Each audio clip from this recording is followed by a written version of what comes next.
Madam ने कई जगह पर फोन करके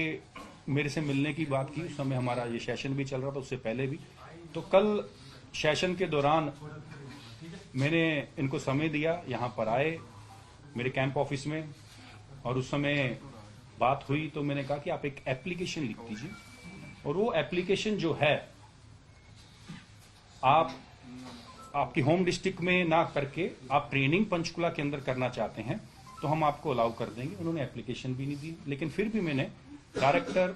स्पोर्ट्स को डायरेक्शन दी कि ऐसे खिलाड़ी जो भी हैं उनको एक सर्कुलेट मैसेज कर दिया जाए थ्रू डिस्ट्रिक्ट स्पोर्ट्स ऑफिसर कि जो जितने भी, ये कल शाम की बात है, कि जितने भी खिलाड़ी हैं डिस्ट्रिक्टों में खेल रहे हैं, उनकी अगर किसी और स्टेशन पर ट्रेनिंग करना चाहते हैं और वो ज्वाइनिंग उनकी किसी और डिस्ट्रिक्ट में होम डिस्ट्रिक्ट है तो वो जाकर कर सकते हैं, और अपनी प्रायोरिटी कौन से डिस्ट्रिक्ट में वो रहना चाहते हैं, क्योंकि वो गेम कर रहे हैं और वो कॉन्टिन्यूसली कंट्री को, स्टेट को रिप्रेजेंट कर रहे हैं, तो हम उनका लुक आफ्टर करेंगे क्योंकि खिलाड़ियों के लिए मैं हूं। तो ये बात हुई है, और मुझे लगता है कि सिर्फ इस पूरे एपिसोड में एक ही चीज है कि झज्जर ना कर पंचकुला ना करके झज्जर किया गया, उस चीज को माहौल बनाया गया। मैं एक और आप लोगों से रिक्वेस्ट करता हूं कि पुरानी चीजें जो भी इनका पुराना लाइफ है उसके ऊपर भी जांच होनी चाहिए, आपके माध्यम से मैं कहना चाहूंगा। और इसकी जांच हम लोग भी करवाएंगे, इसकी जांच पुलिस में भी होनी चाहिए, और फिर आपको सारी चीजें क्लियर हो जाए। एफआईआर जो है वो ऑनलाइन भी होती है,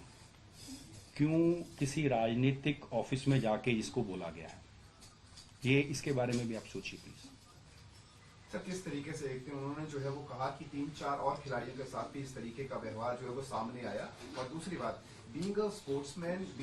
मुझे बताया तो जाए कौन है वो कहने को तैयार नहीं है, उनका ये कहना, उनका एलिगेशन जो लगा दिया। देखिए, कहने को तैयार नहीं है, मुझे पता तो चले कौन है वो, कौन कहने को तैयार नहीं है। बात ये है कि कुछ ना कुछ कहीं ना कहीं इसका विपक्ष का भी है, और विपक्ष जो है अपने ही ऑफिस में बैठा के अगर इसको प्रेस कॉन्फ्रेंस कर रहा है। अगर आप देख लीजिए यहाँ पर कितनी फीमेल्स पत्रकार भी हैं, महिला थाने भी मैंने बताए, 0 एफआईआर भी होती है, ऑनलाइन एफआईआर भी होती है, तो काफ़ी ऑप्शंस हैं। और हमारे यहाँ महिला जो डीएसओज हैं, डिप्टी डायरेक्टर्स हैं, उनको भी बता सकते थे, उनके साथ तो खुद भिड़े हुए हैं वो। इंस्टाग्राम पे कांटेक्ट किया, जो कि एक वैनिश मोड है जिसमें आप कोई भी कॉन्वर्सेशन करते हैं तो वो कॉन्वर्सेशन साथ साथ गायब हो जाता है, उसका कोई रिकॉर्ड नहीं रहता। तो इन्होंने मेरे से बात की, इन्होंने फर्स्ट टाइम मुझसे बात की तो मुझे काफ़ी अप्रिशिएट किया। एक्चुअली इनका बर्थडे था उस दिन, जिस दिन फर्स्ट टाइम इन्होंने मेरे से इंटरेक्ट किया। तो बीइंग ए प्लेयर, क्योंकि वो हॉकी में एक ओलंपियन एथलीट रहे हैं, काफ़ी कुछ उन्होंने अचीव किया है देश के लिए, तो मेरे लिए वो एक कुछ सेकंड के लिए एक प्राउड मोमेंट था कि इतने सीनियर एथलीट साथ में वो स्पोर्ट्स मिनिस्टर हैं, तो मैं काफ़ी खुश हुई।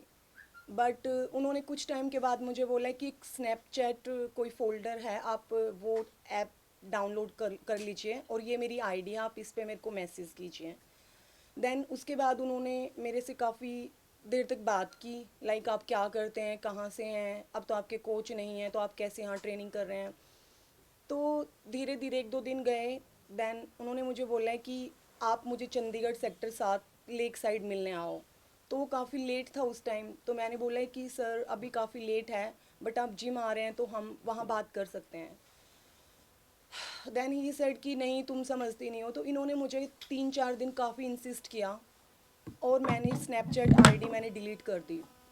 उसके बाद इन्होंने मुझे इंस्टाग्राम पे कभी ब्लॉक कर रहे हैं, कभी अनब्लॉक कर रहे हैं। तो इन्होंने मुझे फिर से इंस्टाग्राम पे अनब्लॉक किया, और इन्होंने मैसेज किया कि ऐसे ऐसे तुम्हारी सर्विस के लिए तुम्हारा फॉर्म है, तो तुम्हारे पास नेशनल गेम्स का सर्टिफिकेट नहीं है, जो कि मेरे पास नहीं है, क्योंकि अनफॉर्चुनेटली मेरी फेडरेशन से वो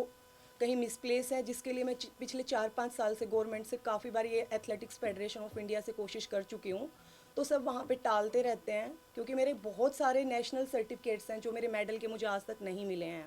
उनका डेफिनेटली कहीं ना कहीं मिस यूज चल रहा है। तो इन्होंने मुझे बुलाया कि तुम आओ, वरना तुमने जो ये ओएसपी से एज ए कोच के लिए तुमने जो अप्लाई किया है, ये तुम्हारी जॉब नहीं लगेगी। तो सर मैं नेक्स्ट डे सारे डॉक्यूमेंट्स लेके मैं इनके घर पे गई, तकरीबन 1:30 बजे के आसपास,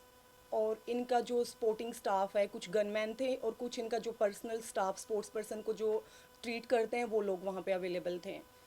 देन मैं इनके पास गई, मैंने डॉक्यूमेंट्स दिखाए, और वो मेरा फर्स्ट टाइम मैं इनके घर पे मैंने सेक्टर 7 में 72 हाउस नंबर में मैंने मेरा पहला विज़िट था। तो इन्होंने बोला है कि मैडम मैं यहाँ पे अनकंफर्टेबल हूँ और ऑफिस में बात नहीं करते हैं, कैमरा है और आप समझ सकते हैं। तो इनके ऑफिस में बिल्कुल साइड में एक कैबिन है जिसमें सिर्फ सोफ़ा डला हुआ है और कुछ टेबल वगैरह हैं। तो इन्होंने मुझे बोला कि मैं यहाँ कंफर्टेबल हूँ, मैं यहाँ बैठ के बात कर सकता हूँ। तो सर इन्होंने मेरे डॉक्यूमेंट्स टेबल पे रख दिए और साइड चेयर पे, ये जैसे ये चेयर है, ये ऐसे आके बैठ गए और मैं बिल्कुल ऐसे बैठी, तो इन्होंने बोला कि आप साइड में आ जाइए। तो सर इन्होंने मेरे पैर पे हाथ रखा और बोले कि मैंने तुम्हें फ़र्स्ट टाइम देखा था, तुम मुझे तब से काफ़ी अच्छी लगती हो और तुम अट्रैक्टिव हो, तुम्हारा अच्छा फिगर है, और एथलेटिक्स में तो सारी काली पीली लड़कियां हैं, ना उनका लुक अच्छा है ना पर्सनैलिटी अच्छी है, और मैं तुम्हें स्पॉन्सर कराऊंगा और तुम क्यों पंगे कर रही हो, ये हाथ पैर तुड़ा रही हो, तुम मुझे खुश रखो मैं तुम्हें खुश रखूँगा। सर मैं उस टेबल से, मैंने इन्हें बोला, इनका हाथ मैंने धीरे से हटाया, मैंने साइड लिया, क्योंकि मतलब मेरे लिए मेरे साथ वो एक बहुत अलग सा टाइम था कि मैंने वो चीज़ कभी फेस नहीं की थी। और मैं उठी तो ये इधर से घूम के यहाँ आए और ये यहाँ बैठ गए, तो इस साइड टेबल था, वो अलग चेयर थी, मेरा रास्ता ब्लॉक हो गया। और इन्होंने मेरे साथ उस टाइम मिसबिहेव करने की कोशिश की, लाइक छीना झपट्टी, और इन्होंने मेरा टी शर्ट भी फाड़ दिया उस टाइम। और आई वॉज क्राइंग और मैं चिल्ला रही थी, मैंने काफ़ी आवाज़ भी लगाई इनके स्टाफ में, बट वहाँ सब अवेलेबल थे लेकिन किसी ने मेरी कोई हेल्प नहीं की।